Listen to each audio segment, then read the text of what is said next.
नमस्कार दोस्तों, स्वागत है आप सभी लोगों का हमारे YouTube चैनल अलौकिक सिद्धियाँ में। बहुत दिन के बाद फिर एक वीडियो के साथ। और आज हम बात करेंगे नोटों की बारिश वाली साधना। बहुत से लोग हमसे यही पूछते हैं कि कोई साधना है तो आप बताएं, कोई साधना है तो आप बताएं।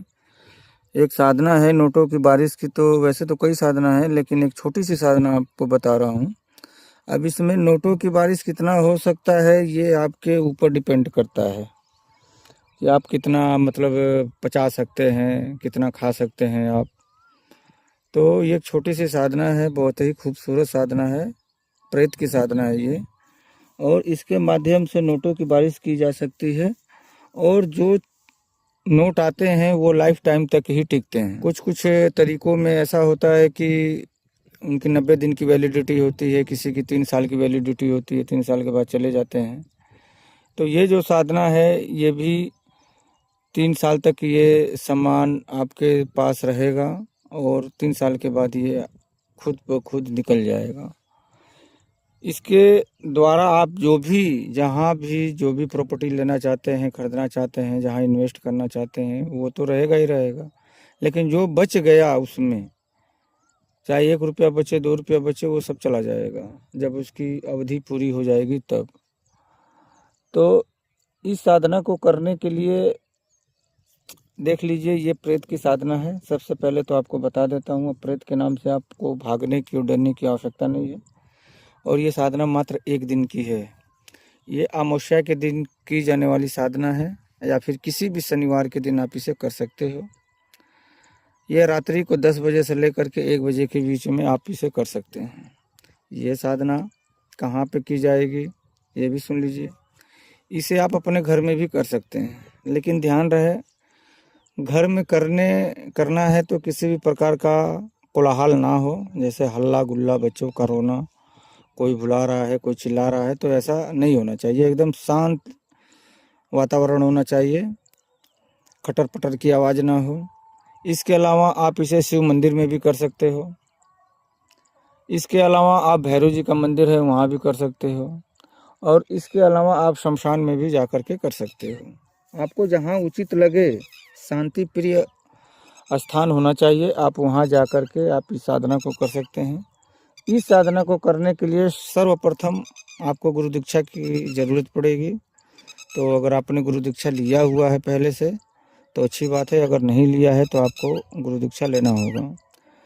इसमें काली हकीक की माला, जो प्रेत इतर योनि मंत्रों से सिद्ध की हुई माला होनी चाहिए, काली हकीक की माला हो और इतर योनि यंत्र हो। यही 2 चीज़ों की आवश्यकता पड़ती है। इसमें लाल आसन रहेगा, ध्यान रख लेना, आसन लाल रहेगा, लाल ही आपका वस्त्र रहेगा। इसको पश्चिम दिशा की तरफ मुख करके आपको करना है। ये थोड़ा सा इसमें जो विधान है और इसकी जो आसन वगैरह जो भी कुछ है, इसमें थोड़ा सा डिफरेंस है, ठीक है। तो इसमें पश्चिम दिशा की तरफ मुंह आपको करके बैठना है। सामने आपको भोग के लिए आप देखिए, शाकाहारी सात्विक तरीके से अगर आप करते हैं तो मिठाई वगैरह आप रख सकते हैं, कोई दिक्कत नहीं है। अगर इसको तामसिक तरीके से करते हैं तो इसमें शराब और कुछ मांस वगैरह की ज़रूरत पड़ती है। आप पका करके भी दे सकते हैं, कच्चा भी दे सकते हैं, कोई दिक्कत नहीं है इसमें, ठीक है। तो आप को करना क्या है कि रात्रि को आप जो समय मैंने बताया है 10 बजे से लेकर के 1 बजे के बीच में आप इसे कर सकते हैं। मंत्र इसका थोड़ा लंबा है, गायत्री मंत्र के बराबर इसका मंत्र है। मंत्र में आपको डिस्क्रिप्शन में डाल दूंगा, आप वहां से जा कर के इस मंत्र को ले करके, चूँकि ये साबर मंत्र होगा और साबर मंत्र ही बहुत ही अचूक काम करते हैं। जब इसका प्रत्यक्षीकरण हो तो आपको वचन लेना है कि मुझे धन संपत्ति से आप संतुष्ट करें और मेरी रक्षा करें। बस इतना ही आपको वचन लेना है। बदले में वो भी एक वचन लेंगे उनका वचन यही होगा कि तुम मेरे बारे में किसी को मत बताना, जो भी कार्य करना अपने लिए करना। तो इस साधना के माध्यम से सिर्फ अपने लिए कर सकते हैं, दूसरों के लिए नहीं कर सकते हैं। ठीक है, आपको जो भी आवश्यकता है, जितनी आवश्यकता है आप स्वयं लें, और आप दूसरे के लिए नहीं कर सकते हैं। कोई कहे कि भाई, पहली बात तो आप किसी को बताएंगे नहीं, ठीक है, तो बस आप समझ जाइए कि आपको बताना नहीं है। अन्यथा ये एक बार छोड़ के चला गया तो फिर आप सोचे कि दोबारा फिर वापस इसे सिद्ध कर लिया जाए, तो ये कभी सिद्ध नहीं होगा। ठीक है ना। उसके बाद आप वचन के बाद उनको भोग जो अपने उनके लिए रखा हुआ है, उनको भोग उनके हाथों में ही देना है। ऐसा नहीं है कि वहाँ रख देंगे तो वो उठा लेंगे, नहीं, उनके हाथ में ही दीजिए, उनको प्रणाम कीजिए, वो चले जाएंगे। और यहाँ लोगों का ऐसा मानना है कि प्रेत है तो भाई कैसा दिखेगा। देखो, इंसान ही जैसे वो भी रहते हैं, चाहे भूत हो, चाहे प्रेत हो, चाहे जो भी कुछ है। ठीक है ना, इसमें डरने और घबराने की कोई आवश्यकता नहीं होती है।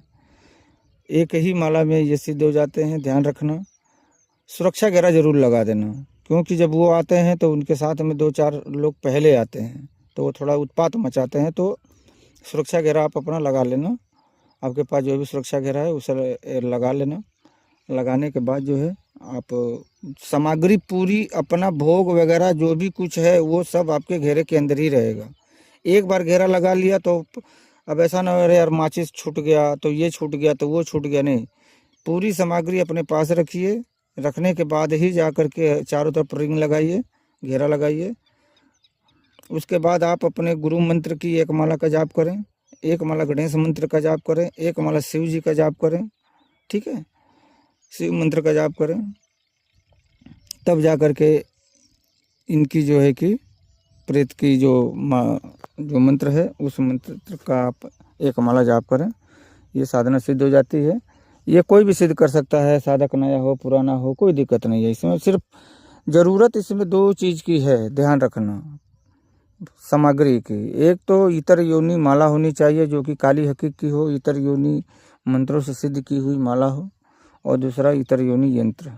ठीक है, अगर इतर योनि यंत्र नहीं भी आप रख पाते हैं तो सर्व सिद्धि सफलता यंत्र को जो है कि आप स्थापित कर सकते हैं, तो भी चलेगा। ठीक है, तो आप इस पर करें इसे और इसका लाभ उठाएं।